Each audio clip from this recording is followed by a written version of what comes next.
There's no better way to get better at football than playing football. So if you want to... Taylor's going to finish it! I've always been confident in my abilities. I think, I'm a guy that can go out there, and I always believe in myself that I'm going to get open and make the play if they throw me the ball. The third. Ryan, end zone shot for Pierce. He caught it! Oh, what a... Hello, everyone, and welcome to the Colts Cast, part of the Pigskin Podcast Network. We are here to talk about everything and anything Indianapolis Colts. My name is Eric Smith, co-host of the Colts Cast. Alongside me, as always, I have co-host Jamal Lawrence here. Yo, what up? Yeah. If you're on YouTube, please ring that bell with the subscribe button. Don't forget to give us a like and comment below throughout the video with your thoughts. We love seeing you guys interact with us. It's the best way to support us, and it's completely free. Free. Look, last episode generated much discourse, Jamal. Oh, yeah. Our 3-year proposal didn't go over so well. Commenters, they turned down that one. But they turned it down because they said Lamar Jackson already turned down the 3-year guaranteed deal. So my question for everyone was, was it part of a larger deal with non-guaranteed parts? Does he still want to be in Baltimore? Like, these are questions we don't have answers to. Also, someone said we were trying to save the owner's money. That's not the case either. I believe the players should be paid what they're worth, but what are they actually worth? That's subjective. Everyone's got their opinion about that. We have to look at it from all angles, including the perspective of the Colts front office. What makes sense for them to sign Lamar Jackson to this much amount of money. But keep the comments rolling, guys. Colts Nation and other observers. I love to hear what you guys have to say. But Twitter went crazy with our last post. The Will Levis versus AR-15. Oh, man. Twitter can be so good. It can also be a cesspool of arrogant airheads. And I don't mean that to most of Colts Nation. I don't even know who it is, but I mean, we're getting called idiots and stuff like that just because we put up a potential scenario. Ridiculous. Someone can trade up for the number 3 pick with the Cardinals to get a certain QB. So I don't know how we're idiots just for saying that that's a possible scenario. I don't think that's idiotic. I just think there's some bad apples out there that, they see it's tunnel vision. They see one thing. If they don't see that, they're mad about it. I like to be open-minded, but I don't really appreciate getting flamed at over a tweet. So let me stop rambling, Jamal. Let's get right into it. Let's get it. Let's talk depth, specifically cornerback depth. The Indianapolis Colts, they traded away Stephon Gilmore to the Dallas Cowboys for a compensatory 5th-round draft pick. Told y'all a year ago that he was going to be the most impactful player for the Colts. And I will argue that and say he was, because people were telling me Matt Ryan was. I get it. Quarterback's really important. Except he didn't pan out to be the Matt Ryan we traded for. So I think Stephon Gilmore was the most impactful player. You guys let me know below in the comments. Am I right or wrong about that? I feel like he won games single-handedly. Last play, we're generating 6 points a game on offense, and 6 or 9 points on offense, and he comes up with amazing plays on the last play. I don't know. Las Vegas Raiders, they signed Brandon Facyson. No matter what you think, guys, about his ability to play corner, that's another cornerback off the depth chart. All of a sudden, cornerback is a serious position of need. All of a sudden, probably right behind quarterback. And to date, we have not signed a cornerback on free agency. Who did we sign recently? It was just Isaiah McKenzie this week, right? Correct. Yep. Yeah, Isaiah McKenzie comes in, adds some wide receiver depth, replaces probably the Paris Campbell-like position. So we got our slot receiver. I would say it's probably a slight bit of a downgrade, but we'll see, But anyways, back to cornerbacks. That leaves us with Isaiah Rodgers, Dallas Flowers, and Kenny Moore presumably starting if we have a nickelback also out there. Here are the players behind them. Tony Brown, Darrell Baker Jr., David Vereen, and Kevin Tolliver II. Look, man, I'm not going to sugarcoat this. We're going What to Mike have Jones say? Who? Who? We're going to have to do something here. I don't know. I know who Tony Brown is. Yeah, for sure. I know who the other three are because I looked them up. But look, we got to draft or add a cornerback in free agency. So today, let's talk about some potential targets the Colts can look at to bolster that cornerback core. Jamal, who should we start with? That's a great question. You know, I guess before we start off with that, I just want to bring it to everyone's attention. You know, Chris Ballard, guys, you got to understand, Chris Ballard, he loves that defensive spot, and anybody who's listening, they know how much I blabber on about how I prefer the offensive side of the ball to be taken care of. And Eric always goes in on me because, you know, we know what Ballard wants. Ballard wants to have those defensive players. So when I take a look, go ahead. Would it be crazy? Hey. Yo, hold on. Let's talk about it. Hold on. Let's talk about it. 4th overall pick. Would it be crazy? Not even to just trade up. Well, let's talk about it. What if we trade up to number 3 pick and acquired Will Anderson? Like, that's a possibility, right? With Chris Ballard's track record? It is. It very well is. We know how he rolls. And I think when I say this next part is going to kind of put that right into perspective for you, Eric, because over the last 9 years, so including his time with us and the Chiefs, Ballard has drafted 12 cornerbacks. 6 of those were in the first 2 days of the draft. So he ain't afraid to draft these guys early. And you know, for what it's worth, he skipped that position in 2018, 2021, and in 2022. So he hasn't really drafted a cornerback really. What is 3 out of 5 years or 3 out of 7 years or whatever. And obviously we know he wasn't going to draft anybody this past year because we picked up Stephon Gilmore. That right there tells me that I know he has something in his back pocket. Like you said, Eric, I wouldn't put it past him to even entertain something like trade back with that pick or even picking up someone. Chris Ballard, he can do it. He can do it. And we got some cornerbacks I want to talk about within the draft. But I guess before we talk about that, Eric, you want to talk about a free agent, a name that's pretty familiar to the Colts? Who might that be? Guy by the name of Rock Ya-Sin. Rock Ya-Sin. Yeah. We could look. It makes sense, right? Free agency. Why not a former Colt? 2nd round pick, just like you were saying. I mean, we just drafted him, 2019? 2019, yeah. 2019. Yeah, Rock Ya-Sin. We traded Ya-Sin for Yannick Ngakoue. Needed that pass rush help. Felt it was more valuable last year. He's only 26, and I believe he's one of the better veteran free agent options available. Something we desperately need at the cornerback position. I think he would instantly be slotted in as the starter to kind of take over Stephon Gilmore's role on the outside. Now, he ain't no Stephon Gilmore. No. I'm going to tell y'all that right now. At least historically, his numbers and his play is nothing comparable to Stephon Gilmore. So it's hard to be as good as Gilly Lock, I'll be honest. He also hasn't been too healthy. He's missed 13 games over the last 3 seasons. Most recently, it was with a knee injury that sidelined him. That's about a quarter of the available games of those 3 seasons. So, you know, if anything, perfect deal probably would be a short-term deal.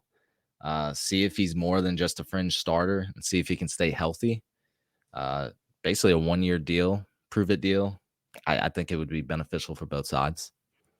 Yeah, I agree. I mean, the injuries of this, you already know, it scares the crap out of me. I prefer to not even entertain it, to be honest with you, just because I understand, you know, how that goes. And a 1-year deal, I just said on the last episode that or maybe the episode before that, I'm not really a big fan of these 1-year deals just because I want people to have a chance to prove themselves. But he's already been on the roster we know what he brings to the table. So, like you said, give him a year to prove himself, especially after coming off these injuries. We gotta make sure that you are able to perform at that level and step in. So would I be opposed to it? No, I wouldn't mind seeing him back for a year, but it's not something where I'm jumping out of my seat saying we got to get Rock back. We got to get him back. No, I personally want to move forward into the draft. Because I think that there are some good prospects out there. And I know you just mentioned Gilly Lock. What school did he go to? University of South Carolina. Gamecocks, that ring a bell? Got a couple of good cornerbacks out there. So I personally, Eric, want to start off with talking about one by the name of Darius Rush, cornerback, South Carolina. Talking about a guy who's 6'2", 198 pounds, 33-inch arms. 4'3", 640, 35-inch vertical jump. He's a former wide receiver who switched over to cornerback while he was at USC. I think he's a great fit for this cover 3 defense. He can handle that zone. I've been watching some film over him. I really like how he focuses on the receiver, keeps his eyes on the receiver and mirrors them the entire time. Then at the last second, he'll turn his head around to make a play on the ball. So he's not trying to jump the ball every single play. He's riding it out with the receiver as they go downfield. And once he notices, I'm sure once he's looking at their eyes or notice their hips start to move, that's when he makes his chance. So he's not going to get burned off the ball like that. First, he ain't going to get burned with that 4.3 speed because he can catch up. Clearly, he's explosive, but he's not going to get burned off the ball when you're keeping an eye on your receiver, what's going on, and you make adjustments based off of what the receiver does and not what the quarterback is doing. A guy who has 74 tackles, 4 tackles for a loss, 1 sack, forced fumble, 18 pass defended, and 3 interceptions while at Carolina. I watching film on him, I like what I've seen in him, and I think it's a great value pick, especially if we're looking at somebody in that second round. I think if he's there, I wouldn't mind jumping the gun on him. Yeah, I think he'll be there past the second round even. So we can look at 3rd, maybe even 4th. I don't know. He had a really good combine day. So and just before that, he was doing well in interviews and stuff like that. He kind of shot up the draft board because I thought he wasn't even on the radar, but he's been doing very well in the past few months and he's shot up. So I'm excited to see. Yeah, maybe we can get some athleticism. He's got the length. It's looking good for Rush. Yeah, it is. Yeah, I would bet that he goes into. Yeah, let's go 3rd round. 3rd round. If I was on DraftKings. If you're on DraftKings betting on that, I'll be curious to see what those are going to look like. But while we wait for those college draft numbers to come out, or excuse me, NFL draft numbers to come out, let's go ahead and take a step back and talk about DraftKings and this March Madness as it continues on. So the biggest tournament in college basketball is underway, and the action is just getting started on DraftKings Sportsbook, one of America's top-rated sportsbook apps. Right now, new customers can bet just $5 on any pregame money line bet and score $150 in bonus bets if your team wins. Plus, combine multiple bets for a shot at even bigger payout. DraftKings will be featuring parlays and boosts all tournament long, so be sure to check the DraftKings Sportsbook app every day to see what they have in store. Now, it's been wild in this tournament. I'm not gonna lie to you, Eric. We still seeing some upsets going on. I'd be curious to see. I think Gonzaga plays UCLA tonight. I'd be curious to see what Timmy can do. I feel like he's been in college for the past 25 years, so I'm ready to see him get out of there. But it should be a good game. Yeah, I got the Longhorns going all the way in my bracket, so we'll see. All right, I think I had Houston going all the way in mine. Not a bad pick. Yeah, but go ahead and download DraftKings Sportsbook app now and sign up with code TPPN. Right now, new customers can bet $5 on any pregame moneyline bet and get $150 in bonus bets if your team wins. Only at DraftKings Sportsbook with code TPPN. Minimum age and eligibility restrictions apply. See show notes for details. Yeah, so look, I'm going to assume Joey Porter Jr., Christian Gonzalez, Devin Witherspoon, even Deontay Banks. I think they go 1st round. Especially the first 3. I think they're all gone. They possess some elite traits, I believe. I don't think no one is going to pass on them, especially the teams that do need help at that position who want to find a lockdown corner for the future. If one of them somehow slip, we immediately take them in the 2nd. Probably won't happen. So let's look at the 2nd round.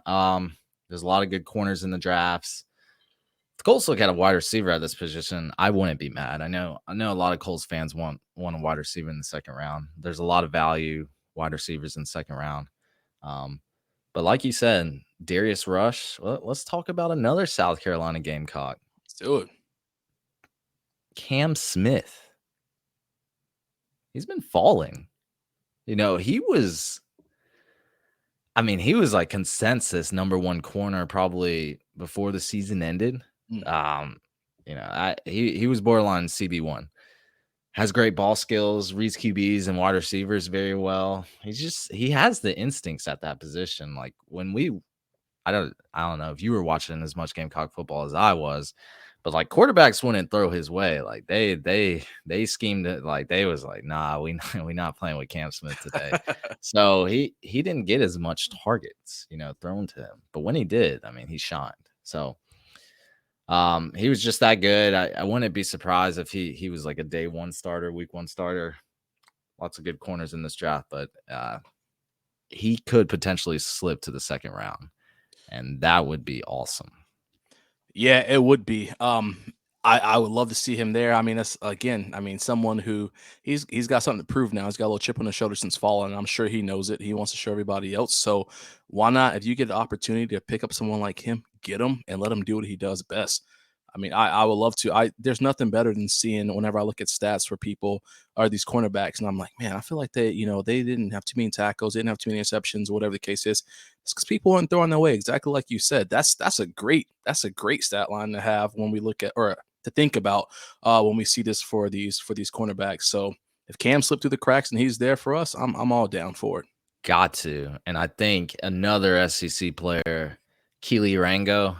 If he's there, I like him as well. Former Georgia Bulldog. I think Ballard certainly has to be interested in him. He's super athletic, super physical when he plays. Instincts, again, remarkable. He just being able to break down route combinations and just when you're in that zone coverage is important. So we play a lot of cover 3, that Gus Bradley cover 3. So zone coverage, that's something he's going to see all the time if he's on the Colts.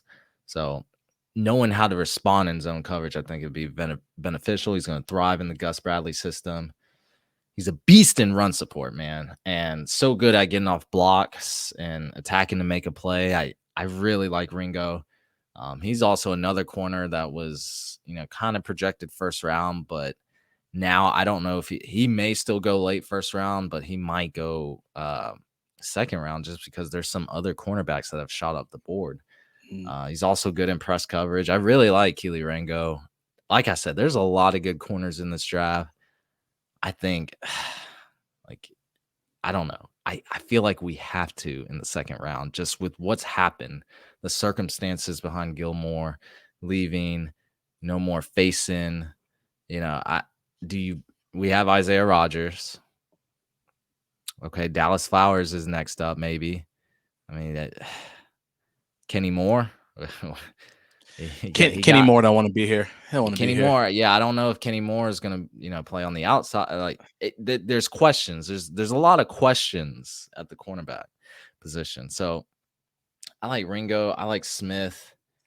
There's another guy I like, and I know you like him too. Hometown boy.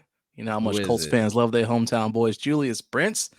Out of Indianapolis. You know how Colts like drafting their hometown people, the Jack Doyle style guys. This dude's like a spitting image of Darius. 6'3", 198 pounds. They're literally the exact same person. And going back to what you were just touching on, Eric, just a second ago, man, this guy is another one. He's a little bigger than Darius. Yeah, I guess he is a little bigger. Some you got people him have him listed at 6'4". Well, and that's what I was looking. Over 200 now. I was looking on NFL's website because I figured they would have the exact combine measurements, but I know that it can vary from one place to another. But this is a big dude, and you know what I like about him too is exactly what you just mentioned a second ago when you're talking about the other guy. Was an aggressive run supporter. We need that. We need a guy who can thrive in this zone, but also can come off the ball whenever we got a run coming out. We can break down and make his way downfield. I like what I see from him.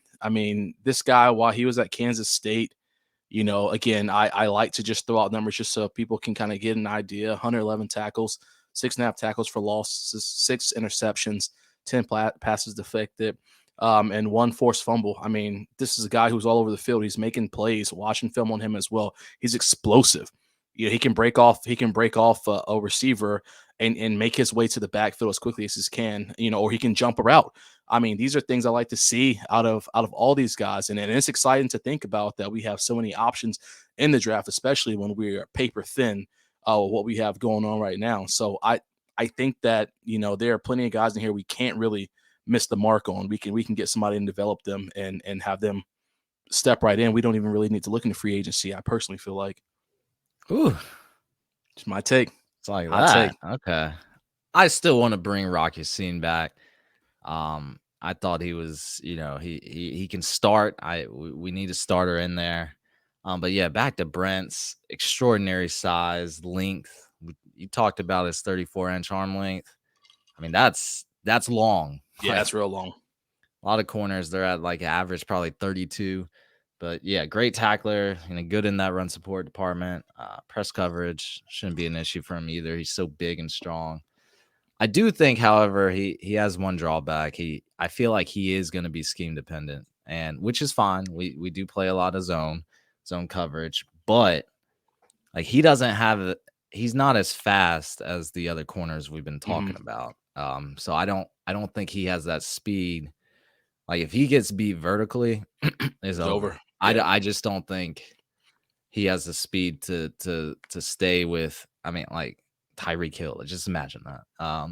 If he gets beat by Tyreek, it's over. So just because I don't think he has the speed to keep up. But other than that, like I feel like I would be happy to take a chance on him.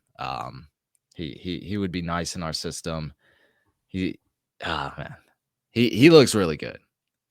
I hate to say that he might get burnt, you know, sometimes, but that's a demise most cornerbacks face. So Yeah, it is. It's so crazy too when you think about it. And again, I know that the 40 is like, you know, it's just kind of objective because even though, I mean, you're running with no pads on, all that, you're not in a situation where someone's cutting routes. But when you look at this 4-5-3 versus the Darius 4-3-6, like you said, I mean, just that 0.2 of a second.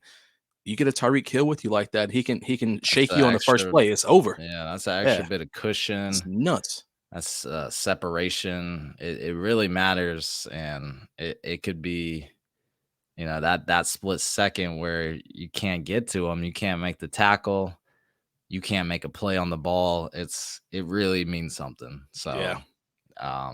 But I mean, he's not like slow. He's just Right. You want your cornerbacks to be fast because they a lot of times do have to play catch up. So they always have to react. It's a really hard position to play. They have to react to the wide receiver, they have to read the quarterback. It's a tough position to play, and you definitely need some speed and agility. You need that fluidity in those hips to make sure, you know, you're opened up and can turn at the right time. I think it's one of the hardest positions to play, to be honest. They get a lot of heat too, you know. They get a lot of heat when something goes wrong. But that's what happens.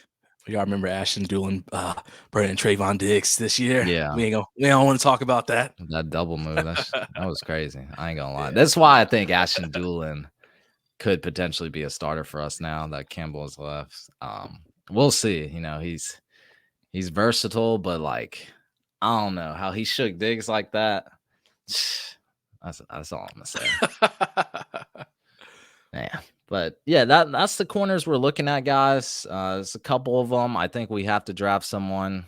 I also think we should look at free agency. Rocky Scene being the top one probably to look at. Yeah, just brings some familiarity to the Colts, and you know we know what he's about. So I believe he'd come back to Indianapolis. I would think so. I would think so. I do. Him. Yeah, that's what money makes the world go around, which is why I'm still so leery about Kenny Moore. I mean, I just feel like he's not really liking it here. Obviously, he wants to get paid more, but I don't think he has much freedom as he did in Eberflus's defensive system. So you know, he kind of expressed how he felt about Gus from the jump. And I don't know. I don't know what to expect from him, especially. I mean, this is technically his time to shine. He is officially CB1. I mean, he's gotta show up and show out with no Gilmore here, but I don't know if he is gonna be up for the task or, I mean, he ain't no. All right, well, go ahead. I'm saying because we don't got nobody. I'm else not to play. saying nothing. I'm gonna keep my lips tight and shut. You don't want to get He's definitely nickelback one. He plays slot corner well. Yeah. But yeah, he's a really good nickelback. I like Kenny Moore. Stop, man. I like him. We'll see. We'll see if he may be lined up on the outside this year. I don't know what's gonna happen. I do know we need to add some depth because I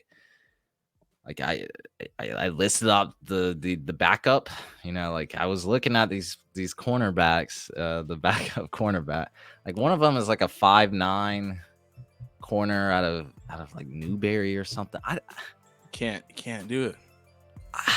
Can't do it. Look, you look at I'm 5'9". Yeah, you look at I'm being honest. Look, that's all I'm. AJ Brown running down. You going 5'9" dude gonna be able to stop that?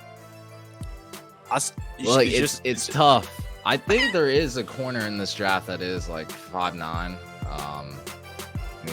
He's probably gonna be a later round pick, but I don't know. Kenny Moore's 5'9", but Kenny Moore's different, you know. But Kenny Moore also went undrafted, you know. That's true. Like they didn't give him a look because of that. So I don't want to kill him over his height, but you know, we have to be vigilant when it comes to this cornerback depth, in my opinion. I would agree. But we'll see what happens, guys. We kind of rambled on at the end there. I really think Ballard and them guys, they'll make the right choices, but we gotta bring it into focus, man. Cornerback is definitely a position we need right now. That's gonna be it for us, everyone. Thank you for listening to the Colts Cast. We are live on Apple Podcasts, Spotify, YouTube, and any platform you use to listen to podcasts. We'll be back next time to give you some more Indianapolis Colts content. Take care.